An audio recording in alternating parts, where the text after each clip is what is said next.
All right, well, Utah's first ever Super Tuesday seemed to live up to the hype yesterday. We set 2 records for total ballots cast and voter turnout. And it is not over yet. The excitement is not over yet. Ballots are still being counted across the Beehive State. Let's get the latest now with political specialist Lad Egan. Lad, you had a very busy night. It was a busy night. My goodness. And you were both hanging out with me, though. Yep, we were both doing our thing, but busy night for you, busy night for really all of us here at KSL. What are we still looking out for? Well, we're still looking out for those remaining ballots. I was checking in with the counties today. We're expecting some updates as well, but we do know that some ballots won't be counted until tomorrow or even Friday. Utah County alone has about 4,500 ballots that are still in queue. So they've got to open them up, they look at the signatures, then they finally put them through the machine. So it might be another week before we know the official amount, and then they'll kind of figure out delegates from that point. We haven't had any issues, have we, with counting these votes? They say it went really smoothly. Okay, the legislature put out $3 million to have this be a state-run primary rather than having the parties hold their own caucus systems. So I think they're very happy with how it went last night. Yeah. I was at the Salt Lake County Clerk's office. I talked to one first-time voter. It was not because of her age. It was just she felt like this was the time to go and cast a vote. Have you heard anything about what was bringing more people to the poll? Well, yeah, we talked about that record turnout, right? Yeah. We're about 35%, and that could tick higher. The elections office tells me it could go as high as 40%, hopefully there. And so I think the turnout was, first of all, we were first time as a Super Tuesday state. So the momentum was there. Everyone was talking about it. We mattered because it was earlier on in the season where it hasn't already been decided. Sometimes our primary came so late in the year that it was already obvious who the nominee would be for either party. And so I think that drove a lot of it. And many wondered, you know, was it the Democrats attracting Republican voters over to their side? The elections office says they don't think they saw that, about 64% of the votes were from the Republicans voting in the Republican primary. Interesting. And we had so many delegates candidates come here to Utah, so I'm sure that kind of drum up some excitement. I would say for both so. Parties. I don't think we were used to all the attention. No. Yeah. It was fun covering it. We have to talk about the delegates because I think a lot of people don't really understand what happens now. I mean, Buttigieg had a kind of a lead here or some type of following here.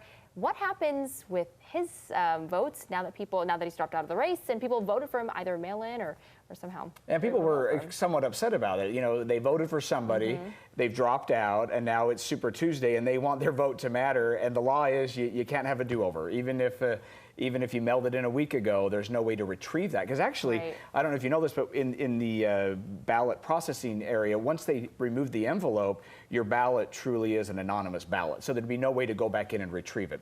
So the delegate situation, we know that on the Democratic side, there are 29 delegates. They haven't decided exactly how those will be allocated because a candidate needs to have 15% of the vote. So you mentioned Buttigieg. He right now isn't above that threshold, so he most likely won't get any delegates from Utah. But had he gotten to that point, he would have gotten delegates, and it would really only come into play at the convention on numerous rounds of voting if one candidate didn't get that magic number of ballots. So we'll have to see. Now it really looks like a two-man race between Biden and Bernie Sanders, and so if one of those gets to that number, then it really won't be a contested convention this summer. Yeah, and it was interesting to see because I think overall people agreed Biden had a huge night. You know, he came from what seemed to be a dying campaign. Yeah. Won all these states, but not Utah. Yeah, Utah, I was looking at the percentage, he ended it with 17%, which could be second place, and so he will get some delegates. So, you know, the headline has been that Sanders won Utah, which he obviously did, but now that there are a total of 4 candidates above that 15% mark, Sanders has to share the delegates. It will be proportional with those other ones. So in terms of how many delegates Sanders will walk away with, it will not be as many as it could have been because he'll be sharing those with 3 others. Wow. And we're still, of course, getting more votes in. Yep. Numbers could change. What kind of stood out to you this Super Tuesday covering this? Was there something that kind of you learned that you can kind of educate us on? Yeah, I think just watching the delegate math and realizing that I think having it be a mail-in election there's a lot of pluses to that, right? It's convenient. You get the ballot mailed to you. You can take some time to look it over. You don't have to go stand in line. But I do think there are some, especially in a primary, where you have lots of candidates and some could be dropping out, that I think some people next time around will want to hold on to their ballot longer because if candidates drop out, you really do feel that cheated sense that my vote's not mattering, or I would have voted for the other person and helped them get more delegates. Right. Another update, of course, that we heard today, Bloomberg dropped out, but and he actually had a little bit of support leading up to it here in Utah and actually visited us a couple times. I know he visited us twice and spent a lot of money. In Utah, we know that he spent more than $3 million in his ad buys, and that goes a long way. I mean, really, he saturated the airwaves. And YouTube, lots of the folks online were seeing a lot of those ads. So it did get him 16% of the vote right now with the latest update. But not enough. I mean, a disappointing night elsewhere. In other states where he really campaigned heavily and spent a lot of money, he did not perform. And so immediately on Tuesday night, we were already hearing from his campaign that they were going to go reevaluate. Of course, they did that. You know what that means. And he dropped out this morning. Yeah. Right. Yeah.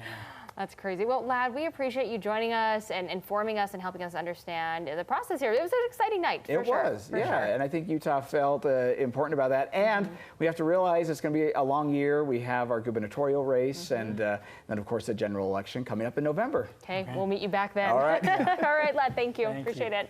Well, still ahead, our picture of the day, of course. A sign that spring is truly on its way and winter is behind us, right? We can only dream. We'll be right back.